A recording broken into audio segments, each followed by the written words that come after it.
What is up, everybody? Matt here, back again, and today we're going to be taking a closer look at the second album by Meat Loaf, Dead Ringer. It was released on September 4th in 1981, and it's the follow-up to Bat Outta Hell, although it wasn't originally supposed to be. The album's writer, Jim Steinman, was actually working on a sequel called Renegade Angel. However, the tour for Bat Outta Hell was massive. It went on from, I think, like 77 to 78, and during that time, Meat Loaf got addicted to drugs. He blew out his voice and was just in no shape to record. So what he did was he reworked the songs, he sung them himself, and released it as the album titled Bad for Good.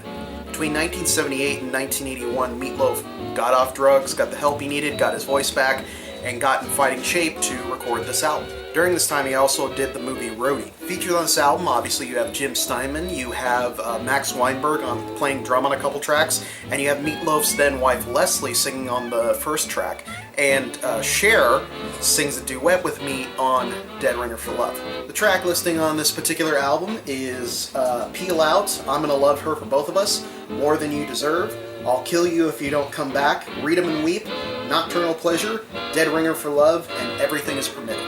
Dead Ringer, Peel Out, Read 'Em and Weep, and I'm Gonna Love Her for Both of Us were all released as singles. And the singles were very successful overseas, however, they didn't really do much stateside. Barry Manilow, oddly enough, would record his own version of Read 'Em and Weep, and that version actually went to number 18 on the US charts. More Than You Deserve is actually a song taken from a musical of the same name, and Meat Loaf was in that cast, and the writer, obviously, was Jim Steinman, and that's actually where they met for the first time, and struck up the friendship, and soon recorded Bat Outta Hell right after that. That was an interesting musical. It was about, like, Vietnam dudes, and it was pretty crazy. It was notorious for its horrible production. It was so bad that on the day of the first rehearsal, the girl who they cast as the leading lady during lunchtime actually walked out. Fred Gwynne was in it too. Yeah, Herman Munster Fred Gwynne, so there you go. I could probably do a whole video on that debacle, but yeah. The standout track on the album is obviously Dead Ringer for Love, which he duets with Cher, as I said. Steinman originally wrote that for the spin-off of the Animal House film, the TV series, which was called Delta House. How that was going to work in, I don't know. But he reworked it, and Cher actually helped with that too, but she remains uncredited for her work. Meat Loaf has performed Dead Ringer for Love many, many times live. However, Cher has never performed it live, and the only footage of them performing it together is the music video for that particular song. That particular track is pretty well received, and it was once called a lost track from Greece on steroids, and I kind of have to agree, it's very powerful and very over the top, as is most of the work by Jim Steinman, but there you go. While the album itself only reached number 45 in the United States, it was much more successful in Europe, where the album actually went to number 1 in the UK. Dead Ringer for Love is the only song on this particular album that appears in the new Bat Outta Hell musical. Overall, the album is good, but it's not great. It's somewhere in between. It almost feels like tracks that weren't good enough to be on the first Bat album. Where it really falters is Meat Loaf's voice. You know, a lot of singers, if you listen to their work from the beginning to now, you can tell there's an evolution in their voice. And with this one, it's a very deep dip with Meat Loaf. It does not sound like the guy who sung on the first album. And some tracks, he's really on the money, it sounds like him, but other tracks, it sounds like he took a whiff of helium before. Like, he's really in a high register, and it doesn't make any sense why he was doing that or whatever. I don't know if it was, like, corrected in the studio, but it just doesn't sound right.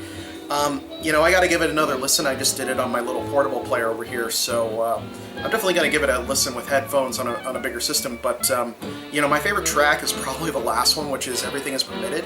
That's the one that sounds like it could have most been a part of the Bat Outta Hell album.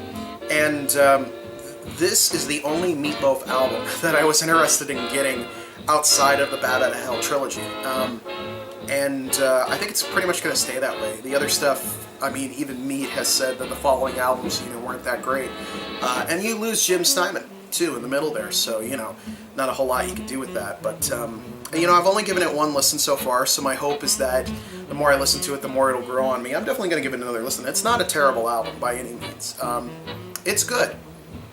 And unfortunately, it should be great because it's Said Guys Did Bad Out of Hell should be the follow-up, and it's definitely a falter.